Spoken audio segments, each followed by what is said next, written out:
malungkot kasi hindi nawala, nadagdag lang sa bukod kay Lord si Daddy, magagawin ka sa amin. Pero bingahan mo talaga. Sabi mo, pag nawala ako, kawawa kayo. Hindi dahil sa akin, hindi dahil sa financial eh. Hindi kami sanay nang wala. Hindi kami sanay pasensya nang wala si Dad. Si Mama.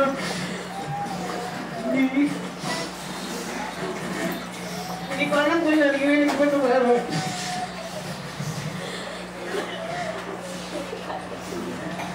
tulungan niyo po kami, kahit kami kakapatid.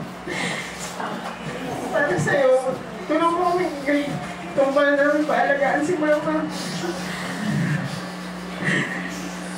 Hindi mo namin natupad yung mga pangarap po namin para sa'yo kasi dami pa sa amin, dami pang plano. Tulungan niyo po kami ngayon tuparin tayo na kahit si Mama na lang muna pa. Di, kung narinig po ako, hinggayin na rin ako kasi hindi ko rin alam eh. Paano ngayon? Kasi nga hindi ako sanay na alam ko kapag binagawa ko yung pagkakamali, magkakapatid. Ay parang sorry, uwi na kami sa bahay. Doon na eh, okay na eh.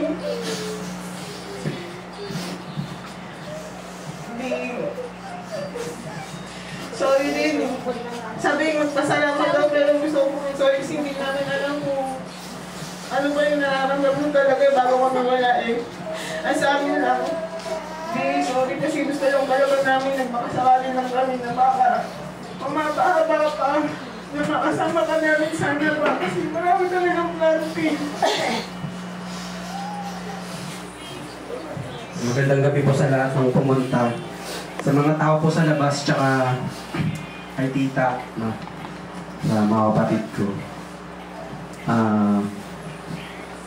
DJ Brendan sa 69 years. Pwede po akong humingi ng request sa labas, tsaka dito. Sabay-sabay po tayo pumalakpak kay Daddy. Yeah, Brendan. Hindi ko ano sasabihin ko. Kasi, yung kwentong ano lang po, yung sa hospital po kasi ako, yung nare-revive po siya, ako po yung kasama niya kasi si Mama hindi kaya. Kumbaga, ang sakit sa puso nung nakikita ko yung tatay ko na naghihingal sa harapan ko. Tapos ayoko bitawan, tapos pinapabitawan ako sa ECG. Parang sasabog yung puso ko nun eh. Tapos ngayon, hindi ko na alam kung anong gagawin namin sa bahay kasi nakasanayan namin talaga ng buong umaga, magkakape si Daddy. Unang lalabas si Mama, mag-aalmusal. Uupo na yan sa may upuan dun. Tapos ngayon, wala na. Wala siya rin po yung maingay sa TV pag umaga, pag nanonood din ng balita. Yan, alam ng mga bata yung pinapanood, yung DCFM. Wala na. Alam niyo po na kapag sa tanda ko to, takot pa rin ako sa presensya ng tatay ko pag nakikita ko yun. Wala na. Love you, D. Ako po yung pinakabigat yung nararamdaman kasi 2 Pasko, 2 taon, di ko nakasama yung tatay ko. Napakasakit na sa akin. Pati sa mga anak ko. Yung humingi ako na sorry sa tatay ko. Hindi ko nasabi sa kanya. Kasi akala ko, nilalabas namin siya sa hospital eh. Nilabas namin siya dito, wala na. Kaya marami pa ako gusto sabihin kaso wala na. Napakahirap ang sakit-sakit sa dibdib ko hanggang ngayon nagsisisi ako. Sorry di, sorry talaga. Pero ginawa naman namin dati. Ang sakit-sakit lang. Ipapasalamat ako kay Daddy kasi mabait siyang tatay. Binibigay niya lahat. Tapos sa mga apo niya, supportive siyang lolo, supportive siyang tatay. Malamahal ka namin, di malamahal kita, di malamahal ka ng mga apo mo.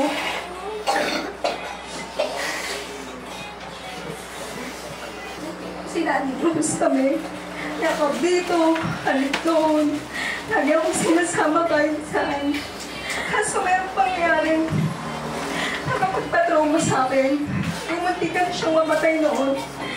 Simula noon, naisip ko na ayoko na. Ayoko yun. Yun yung maging last. Pag malambing ako sa kanya, ayoko yun yung maging last. Na hanggang ngayon, pinagsisiyan ko na sana. Sinulit ko pa yung mga araw. Kaya totoo pala yung you can bring back time. Dapat sulitin mo yung tao hanggat nandiyan ka. Kasi hindi mo na mababalik yung oras. Si Daddy, hindi ko siya mapagkukumpara sa ibang ama.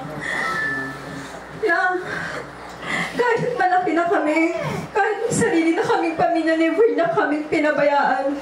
Gusto niya magkakasama kami.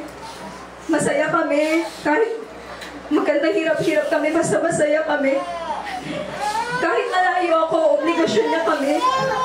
Kasi ang dalawa ni Mama. Kaya yung pagmamahal ni Daddy, walang katumbas. Yung mga mahal namin sa buhay, si Marlon, si Rex, si Mars, na pinasok namin sa buhay namin, sobrang minahal ni Daddy. Kung sino yung minahal namin, tinatanggap niya. Walang masamang tinapay sa kanya. Kaya na Daddy, maraming salamat. Walang ibang among makakatumbas sa'yo sa puso namin. Ikaw yung soldier ng buhay namin. Hanggang huli, pinatunayan mong matapang ka.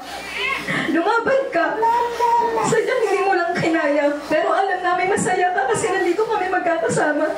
I love you, Daddy. I love you. Ngala ng Ama, ng Anak at ng Diyos Espiritu Santo. Amen. Panalangin para sa mga minamahal ng Yumao. Ialay natin ngayon ang dasal na ito para sa minamahal nating si Roberto na yumao na sa mundong ito. At ngayon ay nagbabalik sa iyo, O Panginoon, sa iyong awa. Tanggapin mo siya sa makalangit na kaharian mo. Nagtungo na siya sa kanyang pamamahinga. Umaasa siya ngayon na bumangon kasama ka. O Panginoon, sa iyong pag-ibig na bumabalot sa amin, dalhin mo siya sa liwanag ng banal na presensya mo.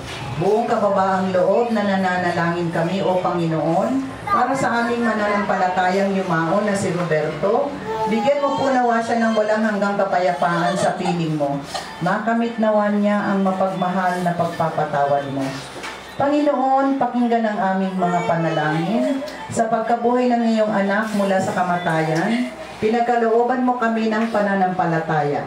Palakasin ang aming pag-asa na si Roberto ay makibahagi sa muling pagkabuhay ni Jesucristo kasama ng Espiritu Santo magpasawalang hanggan. Pagpalain nawa tayo ng Panginoon, iligtas tayo mula sa lahat ng kasamaan at akayin tayo sa buhay na walang hanggan. Amen. Sa ngalan ng Ama, ng Anak at ng Diyos Espiritu Santo. Amen. Si Robert po, nung siya'y nabubuhay, maraming panahon din kami nagsama sa Bible study sa kanilang bahay. Nagpalataya din siya. Pagkamat, siyempre tayong tao habang nabubuhay ay hindi po nawawala ang mga bagay na kinakailangan pakikisama sa kapwa. Ngayon, dahil siya ay isang mananampalataya, kumilala siya sa Diyos, kung tapat at totoo yung kanyang naging pananampalataya sa Panginoon. Ang sabi ng Biblia sa atin, siya ay pagsasama ng Diyos sa kanyang kinaroonan. Sabi yan ni Jesus, sabi niya, maraming silid sa aking tahanan, paparoon siya, ipaghahanda tayo, at pagkatapos niyang may paghanda, siya ibabalik, ipagsasama niya tayo. Ngayon po, ito yung pinakamagandang balita sa atin, na ang araw pala ng kamatayan ay matigit na maganda sa araw ng kapanganakan. Dahil ang pagkamatay mo ay siya mong pagtira, umpisa doon sa buhay na walang hanggan. Kung saan nais ng Diyos na ang tao, lahat po tayo na itinakda niyang mamatay ay makapiling niya. Kaya totally po yung kalungkutan, yung misyon, yung pagluha, lahat ng ito ay part ng buhay natin. Sabi ko nga, kung naiiyak ka, dapat kang umiyak. No? Kung natutuwa ka, dapat kang matuwa. Kung natatawa ka, dapat kang tumawa, sapagkat hindi ipinagbabawal Sa ganitong kapanahonan, sabi din ng aklat ng mga aral, may panahon ng pagluha, may panahon ng pagtawa, may panahon ng pagsilang, at may panahon ng pagkamatay. Siya ay pinanganak noon, 1954, at ngayon 2024, siya ay pinanganak. Ibig sabihin, yung pong ibinigay ng Diyos na pahina at kabanata ng kanyang buhay ay natapos na. Ito na yung huling araw o huling pahina ng kanyang buhay sa lupa. Tayo na yung nag-aasikaso, yung mga mahal na isabuhay. Pagkatapos po niyan, yan ay lilipas ang mga panahon at malilimutan. May panibago na naman siya. Okay, sabi pa ng Biblia sa atin, mas mabuting pumunta sa bahay ng namatayan. Bakit po kaya? Kaysa sa bahay na may handaan. Pasilin ho natin, ano?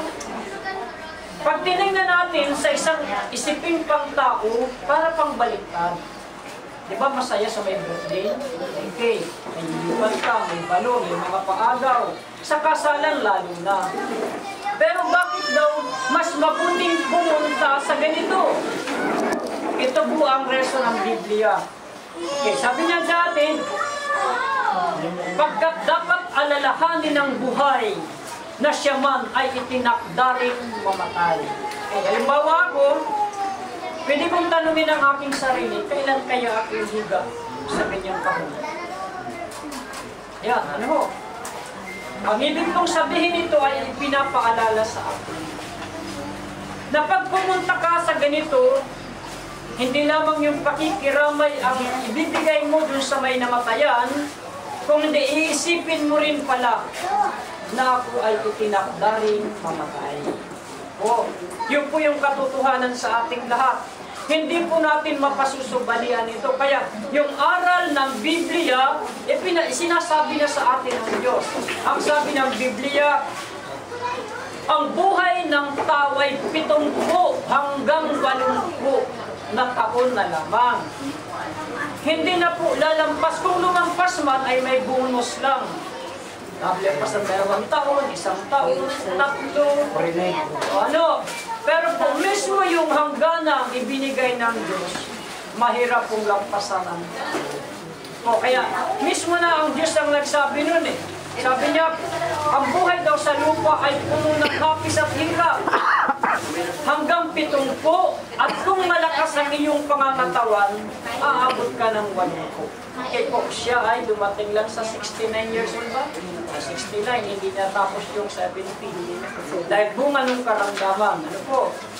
Gayon pa man, sa kanyang panahon na siya ay nasa lupa, tatandaan po natin, dapat gampanan natin hindi lamang ang pagiging isang mabuting ama, pagiging mabuting ina, pagiging mabuting kapatid, pagiging mabuting anak. Gampanan natin ang pagiging mabuting nilikha tayo ng Diyos. Yun po ang pinakamaganda. Hindi lang yung magaling ka sa pamilya mo, sa iyong komunidad, sa pakikipagkaibigan. Dapat mas maganda, maging magaling tayo sa paningin ng Diyos. At yun ay mangyayari lamang kung susundin natin yung kalooban ng Diyos. Lagi pong, thy will be done, not my will. Ha? Hindi yung gusto ko, kung hindi yung gusto mo o Diyos. Kung ano man yung nararapat at gusto ng Diyos, yun ang kinakailangan po natin susundin. Ngayon, sa ating mga buhay na naririto sa daigdig na ito, alam natin, pupunta tayo sa ganyan. Ano ang gusto ng Diyos para sa atin? Ang gusto ng Diyos sa pagpanaw natin sa daigdig na ito, makapiling niya tayo. Ang tanong ay, paano ang paraan? Sapagkat sabi ng kasulatan, ang lahat ng tao ay nagkasala at walang karapatan sa paningin ng Diyos. Meron isang paraan ginawa ang Diyos. Ang sino daw sumampalataya sa kanyang anak na si Jesus ay may buhay na walang hanggan. Kaya sa panahon natin, habang nandito tayo sa lupa, huwag dating kaligtaan na may pangako ang Diyos, may ikalawa pa kong buhay. Hindi lamang ang buhay dito sa lupa. Dito ang buhay sa lupa ay short lang. Very short po siya kung ikukumpara sa eternity. Yung buhay na walang katapusan. Yung buhay na walang hanggan. Pagkatapos ng buhay natin, ano man ang iyong ginawa sa daigdig na ito, mawawala ka, doon ka magpapatuloy sa kabilang buhay. Kaya huwag kayong mag-alala. Kung nauna man siya sa inyong pamilya, paglipas pa ng mga maraming taon, makakasama niyo rin yan. Magkakasama-sama rin.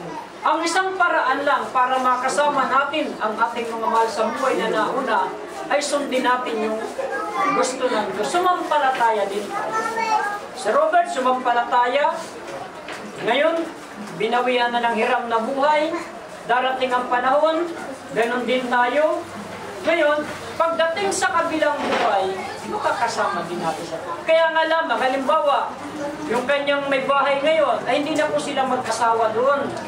Kasi sa langit, wala nang pag-aasawa. Kayo po ay para na lang magkakapatid. Dito lang yung sa lupa, yung pag-aasawa. Dito lang yung reproduction ng tao. Sa kabilang buhay, wala na po doon. Pero lahat ng naroon sa piling ng Diyos ay masaya. Wala po dong hirap, walang anumang sakit, walang pagdurusa. Ang sabi ng Biblia, puro kasiyahan sa piling po ng Panginoon. Kaya po sa gabing ito, ipinapaalam na po sa atin ang banal na kasulatan na tayong mga buhay na nakikiisa sa damay, tingnan din natin na isipin natin, someday, ako rin. Ay, hindi nga lang natin. Bagamat meron tayong pangamba, ano kaya? Ang ikamamatay, baka may sakit, ganito rin ako. Wag mo nating katakutan ang kamatayan. Muli po, sa amin pong iglesia bilang pastor po ng church, ay nakikiramay po kami. Ano po, bukas po, sa bagong ihatid dyan, ay mamisage ako dito umaga, ng 8 pa lang. Pagkatapos, dalhin na natin sa chapel, then doon po tatapusin sa cemetery. Wala po siya.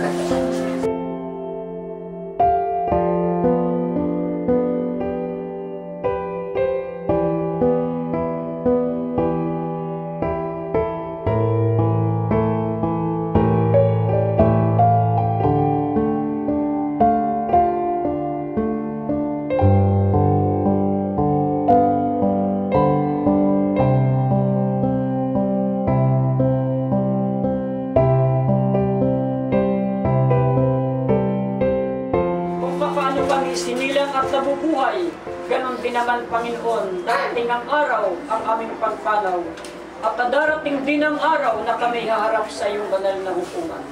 Nawa ang iyong mga paalala sa amin habang kami nabubuhay ay lagi naming alalahanin. Huwag naming kalilimutan na mayroong isang Diyos na lumikha sa amin upang katakutan namin at sambahin at habang kami nasa daigdig na ito. Kung ano ang iyong kalooban, kilalanin namin ito, O Diyos, at sundin, at ikaw, Panginoon, ang aming kaparangalan. Muli po ang kalungkutan sa tahanang ito, bigyan mo sila ng kapayapaan at kanilang mapagtagumpayan ang mga pagsubok na ito na hamon ng buhay na sa kanila ngayon ay dinaranas. Marami pong salamat muli, Ama. Ang lahat ng papuri, pasasalamat ay sa iyo po, Ama, sa pangalan ng anak na sa Jesus. Muli po.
Subalit, wala tayong magagawa yung kapanahonan. So, bago po tayo magsimula sa maiksing kapahayagan ng aral ng Panginoon, tayo muna po'y manalangin habang tayo na po. Panginoon naming Diyos, salamat po sa iyo umaga ngayong oras na to. Sa binigay mong sandali na ang labi ng aming kasama at kapatid na si Brother Robert ay sadya kong dadali namin sa kanyang magiging ganap na kalagayan. Yamang ang Diyos ay ating ampunan at kalakasan, handang saklolo sa kabagabagan, kung paano ang Ama ay naawa sa kanyang mga anak, gayon naawa ang Panginoon sa kanilang nangatatakot sa Kanya. Sapagkat nalalaman niya ang ating anyo, kanyang inaalala tayo mga alabok tungkol sa tao, sa tao. Ang kanyang mga kaarawan ay parang damo, kung parang namumukadkad ang bulaklak sa parang, ay gayon siya. Sapagkat dinadaanan ng hangin at napaparang at ang dako niyaon ay di malalaman. Ngunit ang kagandaang loob ng Panginoon ay mula ng walang pasimula hanggang sa walang hanggan, sa nangatatakot sa Kanya at ang Kanyang katuwiran ay hanggang sa mga anak ng mga anak, sa gayong ang nag-iingat ng Kanyang tipan at nagsisialala sa Kanyang mga utos upang gawin. Sa bahagi pong ito, tayo ay nababahala bilang mga kasalukuyan. Subalit meron pa kong muling pagkabuhay. Sabi nga ho ng banal na kasulatan, ang tao daw na namatay, nanampalataya sa Panginoon ay muling pagkabuhay. Kasabi ng Biblia, sabi ng Panginoon, ako ang muling pagkabuhay at ang buhay ang nananalig sa akin kahit mamatay ay muling mabubuhay. At sino bang nabubuhay at nananalig sa akin ay hindi mamamatay kailanman. Darating po tayo sa punto ito na ang nabi ni Brother Robert ay muling ibabangon ng Diyos. Wala pong imposible sa Diyos kung paano tayo nilikha ng Diyos na hindi natin alam kung paano ang kaparaanan. Ganon din ibabangon din tayo ng Diyos. Subalit, ang sabi yun ng Biblia, ang nananalig sa Panginoong Hesus, pagdating ng araw, kahit siya ay mamatay, muli siyang bubuhayin ng Diyos. Para isama po sa kabilang buhay.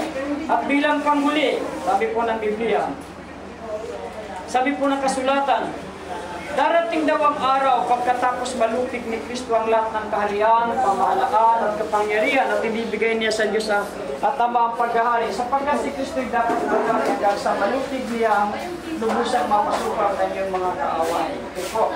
Sa bahagi po ito, ang tanging gagawin lang natin mamaya, pagkatapos po ng simbahan, doon po natapapusin, pa sa lupa, o sa ahol, o sa alabok, na kung saan ay may gaganapin din at parang diyan ang dati niyang mga kasama sa anak buhay. Ito po, ang mga Navy na nandito ngayon, magkakaroon po ng dansalot bilang paggalang sa kanila po officer, kasi officer na nila ito sila, mga ano pa lang, bata.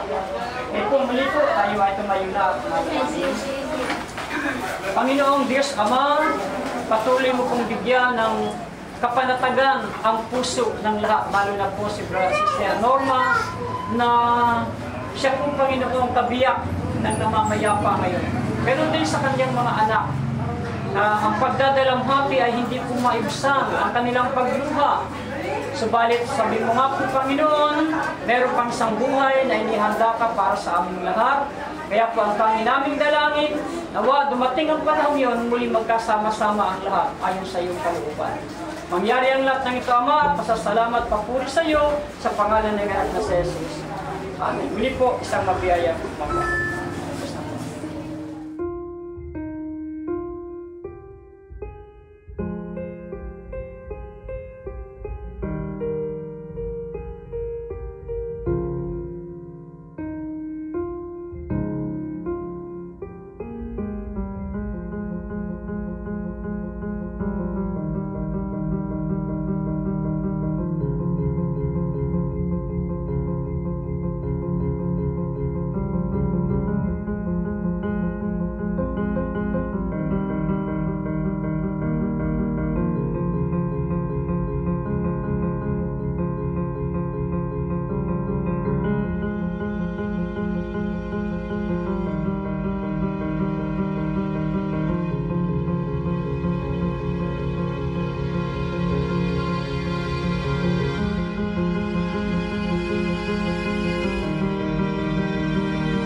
Ama namin makapangyarihan, ikaw ay maawain at mapagpatawad kailanman. Kami lumulo para kay Roberto na iyong tinawag ngayon upang iyong makapiling. Pagundahan sa kanyang pag-asa at pananampalataya, may hatid nawa siya sa kanyang talagang bayan at magkamit ng ligayang magpakailanman sa pamagitan ni Jesucristo kasama ng Espiritu Santo magpasawalang hanggan. Magsipo.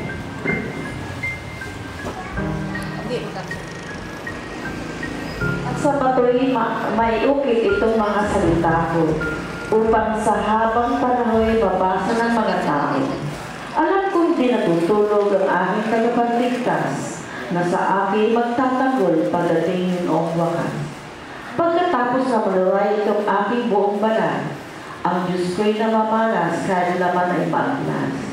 Siya'y aking mamasdan at mukhang makikita ng sariling mga mata di ng sino mang iba. Ang salita ng Diyos. Sumainyo ang Panginoon. At sumainyo. Ang mabuting balita ng Panginoon ayon kay San Juan. Noong panahong iyon, sinabi ni Jesus sa kanyang mga alagad, huwag kayong mabalisa, manalig kayo sa Diyos at manalig din kayo sa akin. Sa bahay ng aking Ama ay maraming silid. Kung hindi gayon, sinabi ko na sana sa inyo. At paroroon ako upang ipaghanda ko kayo ng matitirhan. Kapag naroon na ako at ipaghanda na kayo ng matitirhan, babalik ako at isasama kayo sa kinaroroonan ko. Ang alam na ninyo ang daan patungo sa pupuntahan ko. Sinabi sa kanya ni Tomas, Panginoon, hindi po namin alam kung saan kayo pupunta. Paano namin malalaman ang daan? Sumagot si Jesus, ako ang daan, ang katotohanan at ang buhay. Walang makapupunta sa Ama, kundi sa pamamagitan ko. Ang mabuting balita ng Panginoon. Pinupuri ka namin, Panginoon. Magsipo. Huwag kayong mabalisa, manalig kayo sa Diyos, at manalig din kayo sa akin. Magandang umaga sa inyong lahat. At sa ngalan po ng ating pura-paroko, si Father Roger Viante, ang pakinumamay sa pamilya, nakiramay sa inyo, sa pagpanaw ng ating mahal sa buhay ni si Roberto. At pasasalamat na din sa kanyang serbisyo, sa hindi lang sa gobyerno, hindi sa kapwa-tao. Mga kinigilo na kapatid, ang realidad ng kamatayan ay muling ibinibigay sa atin sa ating harapan. Kaya nga maganda na muli binibigyan tayo ng pagkakataon. Di ba may commercial na noon na sinasabi, para kayo nung kabago-babago. Para sa ano? No? Marami ang sagot. Para sa pamilya, para sa trabaho, para sa sarili. Pero gayon din may mas malalim pa dapat na itanong ang tao. Para ano ba ang buhay? Bakit tayo nabubuhay? Para magkaroon ng trabaho? Para magkaroon ng magandang bahay? Para ano? Sapat na ba may maganda kang bahay? Paano kung hindi ka naman masaya? Sapat naman na magkapamilya. Paano kung hindi ka rin masaya? May pamilya ka na, hindi ka naman masaya. Bakit ba tayo nabubuhay? Napakaganda ho na maintindihan natin kung bakit nabubuhay. Kasi, pag naintindihan mo yan, ang pagkamatay ay hindi ka, ito lang sinasabi ng Diyos, hindi mo kailangan mapalisan. Hindi mo kailangan matakot. Kasi alam mo, alam mo ang dahilan, ang punong dulo. Kaya hindi ka mabibigla. Bakit ako namatay? O bakit siya namatay? Lahat naman mo tayo mamamatay. Kahit at sa tupa pa mamamatay yan. Kahit ang general, kahit ang presidente, mamamatayan. Gustuhin man nila sa hindi. Pero bakit kaya hanggang ngayon, nagtataka pa rin tayo, ay mamatay? Oh, nabibigla ka? Hindi ba yan ang realidad ng buhay? Ang kamatayan ay isang realidad na iyang kamatayan, wala tayong masasabi. At hindi ka makakapag-desisyon yan. Hindi ka pwedeng magsabing ayaw ko. Wala kang choice, kumbaga. Mamamatay at mamamatay na. Pero, may choice ka habang nabubuhay. Anong klaseng buhay gusto mo? Kasi, pwede kang mabuhay na mabuti. Pwede kang mabuhay na masama. Makakapagpili ka. Gusto mo ba langit? O impyerno? Makakapagpili ka. Pero once namatay ka na, wala na pilihan mo. Kaya nga mahalaga, maintindihan natin, bakit ba talaga ako nabubuhay? Para kanino? Para saan? Kaya kami binibigyan kaya nga maganda ang mga okasyon na kahit nakakalungkot kasi nawawalan ka ng mahal sa buhay. Pero maganda kasi pinapaalala tayo ng limitasyon ng buhay at ang purpose ng buhay. Na kaya tayo nabubuhay una para sa Diyos. Kaya na maganda tayo pag nabubuhay sa ngayon. Ano bang kinakabalahan ng buhay ko ngayon? Ano ang nasa isip ko ngayon? Ano ang nasa puso ko ngayon? Bakit grabe akong bago? Grabe ang aking mga kabalis. Ito ang sinasabi, nababalisa ka masyado sa mga bagay na baka ulo. Naisip mo ba yung mga Diyos? No? Na kung tutusin, kung iisipin natin ang Diyos, mawawala ang lahat ng kinakabahan mo. Pero imbes na isipin natin ang Diyos, anong ginagawa? Marami tayong pinag-iisipan. Marami mga, siyempre yung kasama ng marites, ang social media, sa punto na lito ka na. No? Dami ng stress, dami tension. Ang tanong, yan ba ang gusto ng Diyos sa iyo, sa buhay mo? Yan din ba ang gusto mo sa buhay mo? Gusto mo pa mabuhay na problemado? Gusto mo ba mabuhay na malungkot? Hindi yan ang gusto ng Diyos. Ang gusto ng Diyos mabuhay na masaya. Tahimik ang buhay. Na maligaya ka. Na kontento ka. Kung ano yung binibigay sa iyo. Pangalawa, para sa kapwa. Ngayong mga panahon, at hindi naman yan bago, tayong mga tao, parang nandun sa atin na gusto natin akin. Tapos minsan naghihinalakit pa tayo, bakit ako hindi binigyan? Parang para sa atin. Pero nakakalimutan natin ang buhay natin para sa iba. Sabi nga niya, mas masaya kung ikaw ang nagbibigay, hindi ikaw yung tumatanggap. Pero ayaw sa ngayon ng mga panahon, ayaw niya ng tao. Gusto niya, ano ang makukuha ko? Pero sa totoo lang, the more na nag-iisip ka kung anong para sa iyo, mas malungkot ka. But the more you give, the more na binibigay mo sarili mo sa kapwa mo, tumutulong ka, no? Nagmamalasakit ka, nagmamahal ka, the more masaya ka. Kaya nga naniniwala ako na si Roberto, pwede naman siyang nabuhay lang, mag-negosyo na lang ako, para lang sa pamilya ko. Hindi. Sabi ni Roberto, maglilingkod ako sa bahay.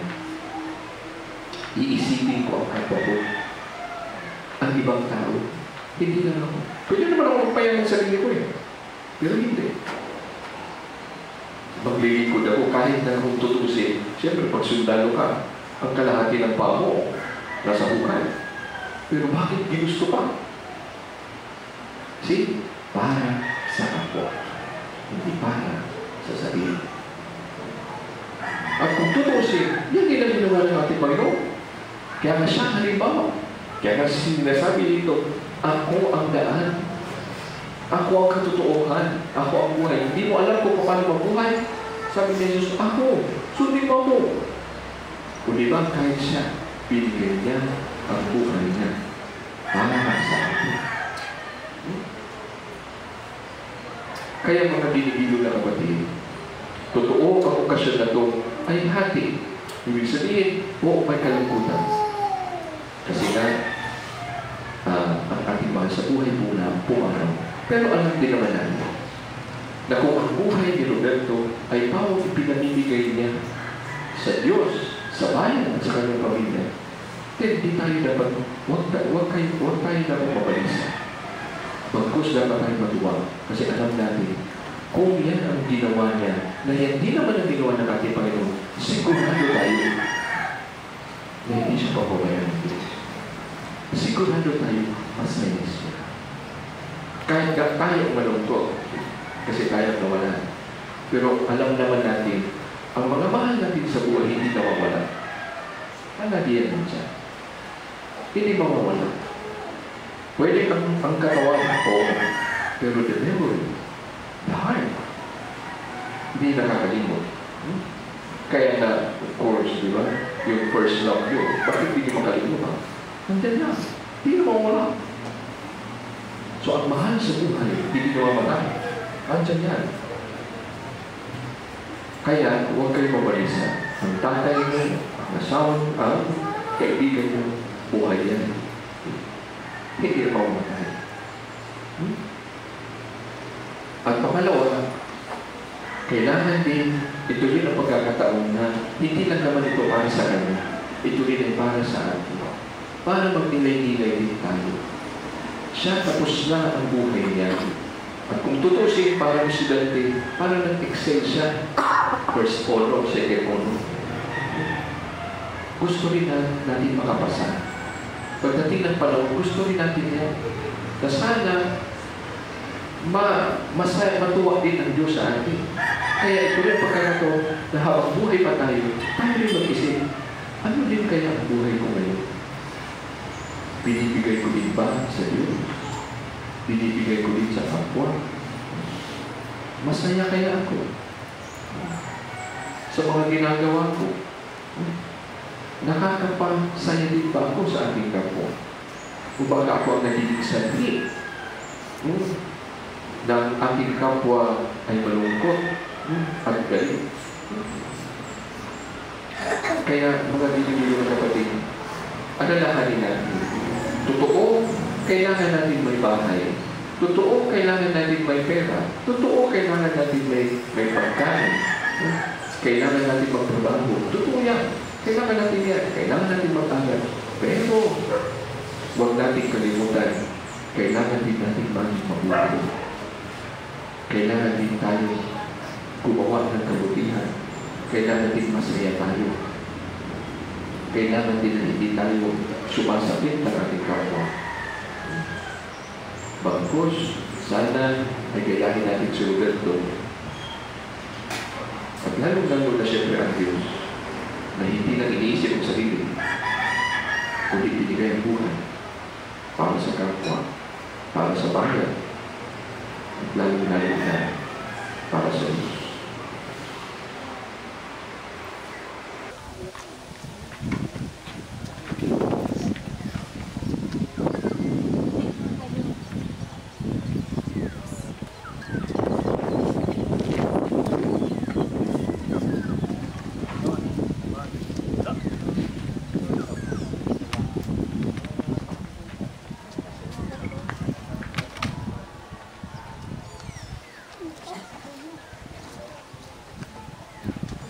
Tawag.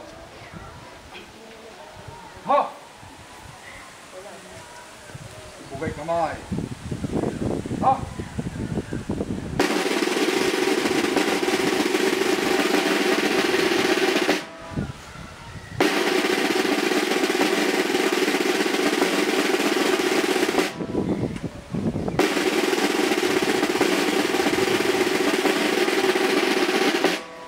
Stop.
kamay. Ha!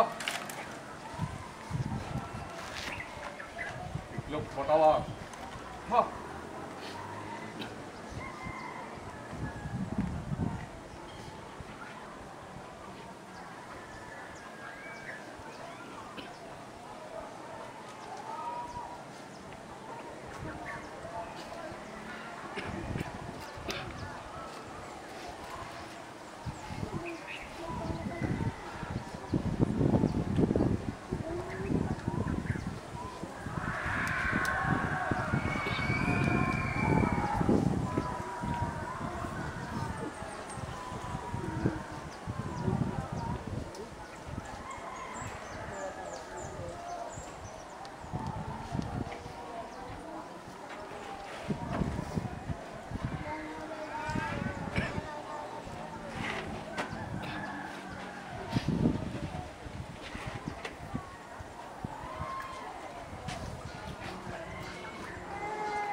Pakikiramay sa inyo.